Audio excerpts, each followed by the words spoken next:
Today we're going to talk about a subject that is unusually important. I mean, anything having to do with parenting is important. But this is actually a significant addition to the ridiculously effective parenting. It's an expansion of the basic principles, not just an illustration of them. In other words, this really matters. It's even indispensable. Not a day goes by without my hearing from a parent who has begun to apply the principles of the ridiculously effective parenting training and who then says something like this to me. My daughter, Sylvia, is doing so much better. She's not kicking holes in walls anymore. Now, there's no doubt that it's a good thing not to punch holes in walls, but hardly a life goal. You don't grow up and go, well, I don't kick holes in walls anymore.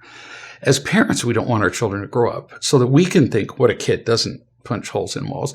No, we want something much, much better for our children than just that. We hope that by loving and teaching them, they will feel loved and be loving and responsible. The mom continued. Sometimes she even does chores without being reminded. So let me introduce you to a concept that most parents are not aware of, which is why I say this is an important subject and is an expansion of the training. It's called absolutely minimal compliance. Let me explain. We parents do parenting pretty much part-time because we're occupied with, making a living and doing errands and fixing meals and watching television and working out and keeping a marriage together and gossiping, which is really important, and acting like victims and being on social media. And we have a lot of things to do, and parenting is part of that overall picture. Kids have one thing to do. So you're really outgunned. They are focused on one thing. Well, you're distracted by a lot. They watch us closely to learn what behaviors and attitudes on their part will get them what they want. They get to do that all day long. No kidding. They are a constant scientific study. If I do this, what will happen? If I do this, what will happen? If I do that, will I get more? It's all day long. So what is that one thing that they want? To get what they want, to minimize pain. They're focused on them. That's their job. Now, that's understandable. A child is supposed to be needy. Is this selfish? Sure. And it's also human, especially for a child who hasn't been taught how to be unconditionally loving. In fact, selfishness is more natural and more understandable, in fact, even acceptable, the younger a child becomes. We're all somewhat selfish. Example. Would you rather that I gave you $100 or $200? Well, duh. I mean, you would like more for you. Well, that's a kind of selfishness. And what if you notice that every time we're together and you say the word, I'm being a little ridiculous, but not very, and you say the word strawberry, I give you $200 instead of $100. Well, you'd say it every time we were together, possibly multiple times, without fail. Just naturally, you would, even if you didn't realize you were doing it. It's human nature to want more and to simply notice, not usually plot and connive, just notice what gets us more.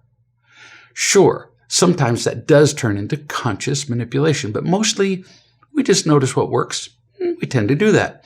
So your child is watching you all day closely for indications of how they can get what they want. This is not an accusation of them. It's no uncovering of an evil plot. It's human nature. And they're dedicated to it. Example, your child demands something. Candy, an iPhone, just one more hour of video games when it's bedtime, and on and on. This is really important. You say no, because they're supposed to be whatever, doing their homework, but then they whine. So you say no, and you refuse to cooperate even when they whine. Once, twice, 3 times you still say no, but then it's unconscious on your part, but they whine 4 times or for 15 minutes or whatever it is. There is almost always a number where you weaken. There's a point that you just can't stand it anymore. And nearly all parents have their breaking point. It's a virtual certainty you have yours. Whatever it is, whatever that breaking point is, where you change your mind, where you quit enforcing the rules, your kids know that point. So what do? They go straight there. If they know it's going to take 4 times of whining, then they quickly go through the first 3 and get to the 4th. And then we wonder why they keep whining or fighting or begging or rebelling, because we've taught them that they have to keep doing those things, and then they'll get what they want. Do you see that? We train them. Oh, they comply a little bit, they whine, but we teach them to go straight up to the place where we break, where they get what they want. Another example. You give them a consequence, and they experiment with just how little they can cooperate before you will accept their substandard offering and let them off the hook. For example, you tell a little child to go to their room for 5 minutes, and they go for 3 to see if they can get away with that. And mostly they do. You tell them to clean the bathroom, and the child goes in the room and waves a cloth in the air and comes back and says, "I've cleaned the bathroom."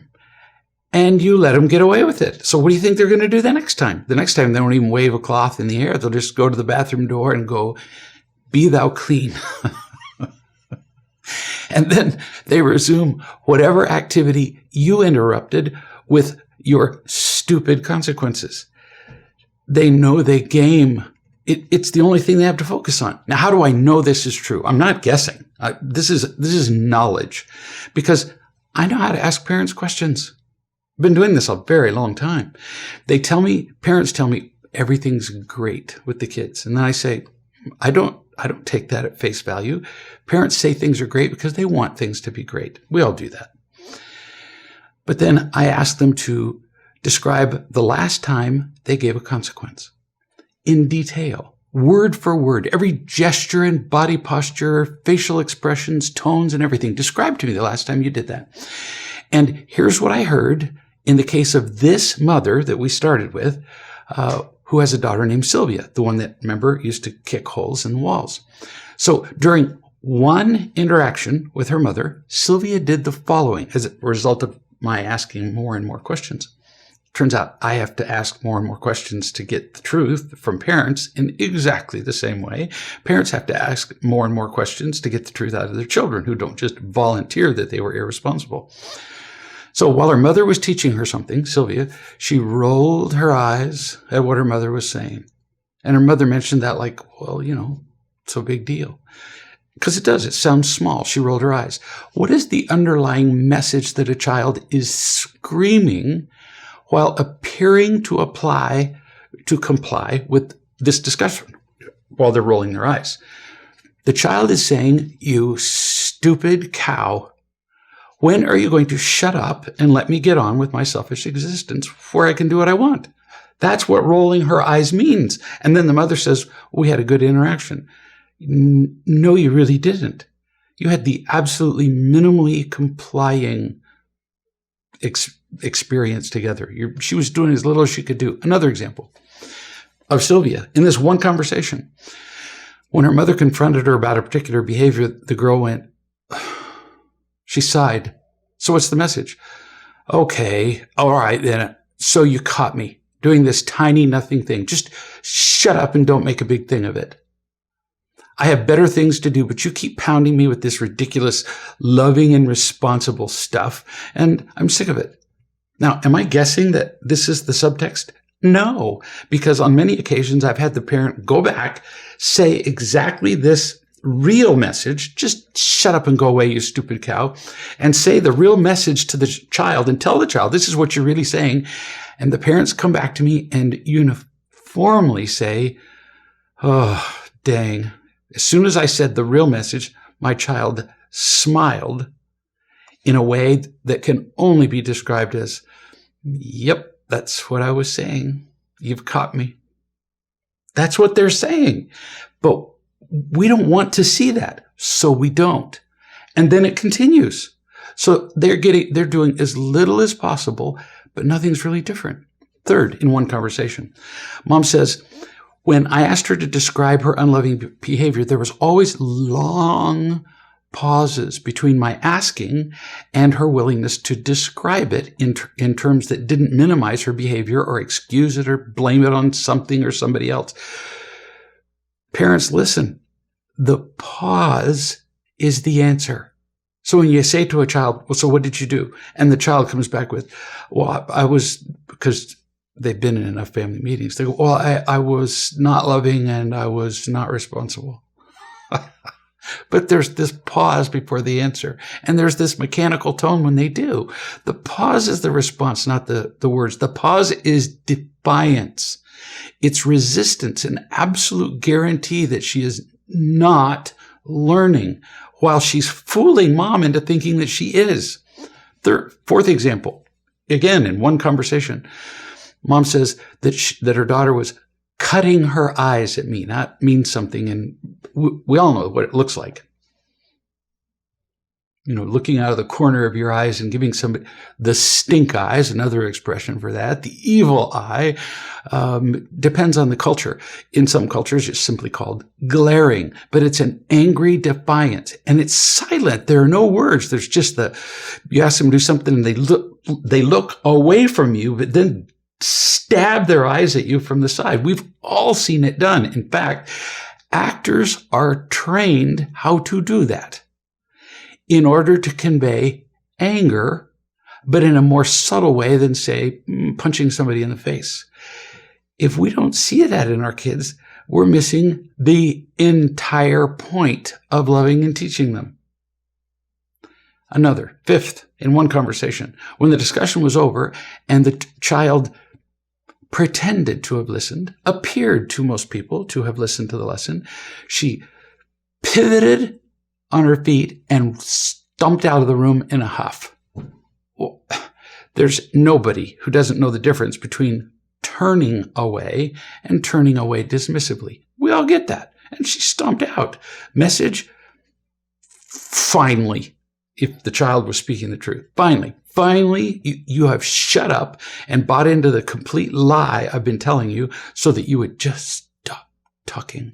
And again, I've had many parents that I've given this message to and said, go say that to your child and say, that's what you were telling me. Don't ask. Say, that's what you were telling me. And the kid goes, 1, how did you know that? And then 2, yeah, it was. In fact, several kids have then said it out loud to the parent, not to repeat it, but to let the parent know that's exactly what I was saying. You stupid cow, when are you going to catch on that I'm the center of the universe?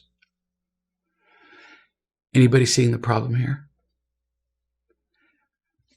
Sure, with teaching, including consequences, you might, with your consequences, be succeeding in getting the kid in bed on time. You might be getting the dishes done or whatever, but that is not what they need most. That's the whole purpose of this particular conversation. They can pretend to comply minimally, like we were talking about. Absolutely minimal compliance.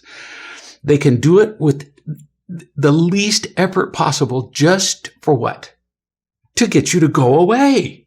And so that they can go back to whatever it was they were doing, lying around, being on social media, withdrawing, playing video games, teasing a sibling, whatever.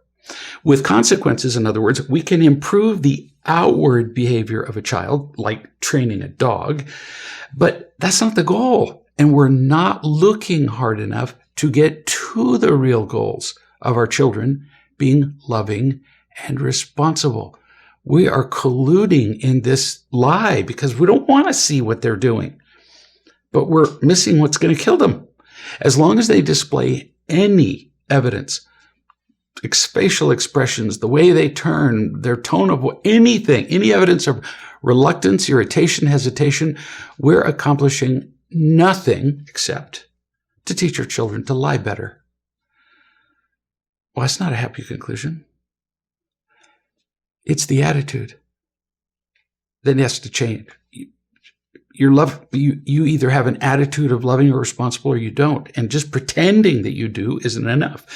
Attitude isn't just important. It's not even the most important thing. It's the thing. Attitude is what truly reflects our inner character, our desires, our direction. Words and behaviors often simply cover up attitudes that are rotten to the core or even malignant. Words and behaviors can be the sheep's clothing covering the ravening wolves beneath.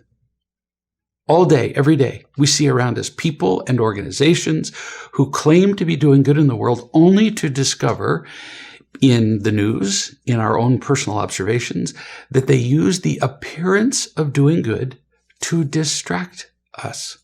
It's the classic misdirection of every magician. Distract us from what they really want, which is to build up their own power, wealth, reputation, and an endless bag of selfish entertainments. We all know what they are. Another example of teaching attitude, because this is so important to get. A parent called me to describe their 9-year-old son who fairly often got his way by hitting his 7-year-old brother. This is not a small thing, if allowed to continue. Not small ever. This isn't the kind of behavior that we can minimize. This is the kind of behavior that must be entirely eliminated now. Why? What's the big deal? He comes up and he, just punches his kid. It's not like the 9-year-old is breaking his brother's jaw. No, he's just, and of course, when he's confronted, he uses that word almost every time. Oh, well, I just pushed him in the arm, or punched him. I was just joking, in the arm, or slapped him on the head, not that hard, as he was walking by. What's the problem? 1, it teaches the effect on the 9-year-old. First, it teaches the 9-year-old that he doesn't have to be loving. It's the kiss of death for a kid to teach a kid that he can get away with not being loving, because then he won't be the rest of his life. Such kids grow up to focus only on themselves and tend to become narcissistic to varying degrees. It teaches the 9-year-old that he doesn't have to be responsible for his behavior. With each time he hits his brother, he justifies his selfishness and he blames it on the other person, and so he feels justified in doing it the next time. Allowing somebody to be a bully, another effect, cripples the bully every bit as much as the person he bullies. I don't think I've ever read that, but it's a fact. How do you think bullies function in the workplace? Unless they happen to inherit from daddy the job as CEO, generally, other people avoid them, hate them, don't cooperate with them, and they end up isolated and miserable, and their jobs just stink.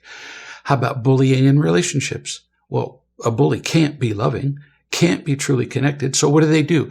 They find a partner that they can bully for a while, and they might get away with it for a lifetime. Some bullies find somebody they can bully for a lifetime. But more often, their partner gets sick of it. Then they move on. They divorce. They walk out, whatever. Then they go to the next marriage or relationship looking for somebody else to control. And on it goes. And it's an awful way to live. What's the effect on the 7-year-old? Teaches the 7-year-old that he's worthless. Period. Full stop. We're done. Not joking. The kid just feels worthless every time he's picked on. Recently, I watched a fascinating television series called The Crown. And one of the characters, one of the real-life people, Prince Charles, often comes across as weak, indecisive, victim-y, weak. And then you see how he was raised. He was bullied by his father, who pushed him to be athletic and strong and everything he didn't naturally want to do. Everyone, his father, his mother, the queen, everybody disregarded his opinions and desires. He was first in line to the throne, and everybody just went, we don't really care what you think. Nobody ever put their arm around him and loved him, like ever. So he felt worthless. How could he not? So when he went to school as a kid, I think the movie showed him at 10 or 12 or something, he has a target on his face that says, quote, I don't feel worthwhile. I'm weak, so you're welcome to pick on me. He'd just as well have had a sign hanging from his face, which, of course, his classmates then did. They accepted the invitation, which made him feel even more weak. He was never treated as though he mattered. So now he's 72 years old, and he still comes across as an entitled, weak baby. There's no critical judgment there. He doesn't affect my life, but he does in everything I've ever seen on magazines, newspapers, as a baby, as his mommy's little baby, because he was bullied as a kid. So I'm saying it's not his fault. I'm defending him. So back to the dad who has the 9-year-old and the 7-year-old. Dad says to the 9-year-old who's just hit his brother, "What are you doing?" Now, here come the justifications. This is how they manage to keep doing it. This is where we don't pay attention. The 9-year-old says, "Oh, just playing." Notice the just. There's always an excuse or a justification, pun intended. Pay attention, because it's the reason that he'll use in his head to do it again the next time, if you're not paying attention. Dad says, "No, that's not what you were doing," because Dad's smarter than almost all parents. "If you were playing, as you claim, your brother would be smiling, but take a look at him. He's not smiling. He looks miserable. You were picking on him and making him feel bad." Dad didn't ask. He told him that's what he was doing. So what did the kid do? Absolutely minimal compliance. He said, "Okay, sorry," and turns to walk away. Because, see, he'd learned the absolutely minimal compliance required to get his dad off his back. Zero change in attitude, guaranteed to do it again. It's just a game that he'd learned to play to get what he wanted. So when he said sorry, which is what he'd been made to say before, he just turned and walked off. And what happened? Dad let him. So what does the child learn? That a superficial and meaningless sorry, every guy who beats his wife and is carried by the police to jail says, "Oh, I'm so sorry." But this kid learns that sorry is enough to minimally comply, but his attitude hasn't changed a bit. In fact, his attitude is worse because he's learned another way to manipulate to get out of being responsible. Parents must be more observant of attitude. We must point it out. If we care about our kids, we claim to. Then after a couple of times, we need to require the child to state the underlying attitude. "Oh, you stupid cow, I wish you'd go away." The child has to be able to say that instead of hiding it and lying about it. So what is the real message we say to the child of "you're not doing your assigned chore"? And you all know the answer to the real message is not just, "Oh, I didn't have time." Not even close. What's the real message of "you're speaking unkindly to your sister"? "I'm the king of the world. Everybody's here to serve me, and I do whatever I want to with my sister." That's the message. But the child needs to say it.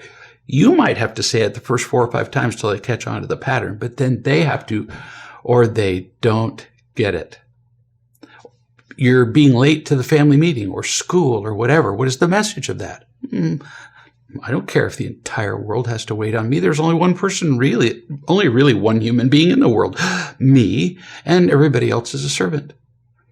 If you don't do that, the behavior will escalate. And eventually, they will punch their spouse in the face. And then they'll think sorry is enough. Or they'll punch a cop because, well, he didn't recognize I was the center of the universe. You'll be the center of the universe in your cell. Intermittently, till they call you to lunch or tell you to do anything else. So as parents, yes, we do need consequences. But to change character comes in the proper sequence. We're trying to change behavior first. Sometimes that's enough in the short term, but no, we want to change character, and behavior naturally comes from that. Their sneakiness, their hitting, that is the proof of what their character is. And if we don't do something about those attitudes, they'll continue. Sometimes they have to reach rock bottom where the old behaviors don't work, We have to help them change their beliefs, attitudes, judgments, and then when we do that, behavior follows. We want our job to be easier. Well, it isn't. We have to be vigilant, not hypervigilant. But it's not just about changing the behavior. We have to watch them, not with skepticism, just with honest eyes, not with distrust, but genuine caring. Watch their attitudes, which leak out all over the place. Love them, teach them, review the parenting training. Watch this again. Watch all the weekly video answers and written principles and listen to the conference calls. Our job can change the world of our children and our own worlds, and by extension, the entire world, if enough of us have the courage to do it.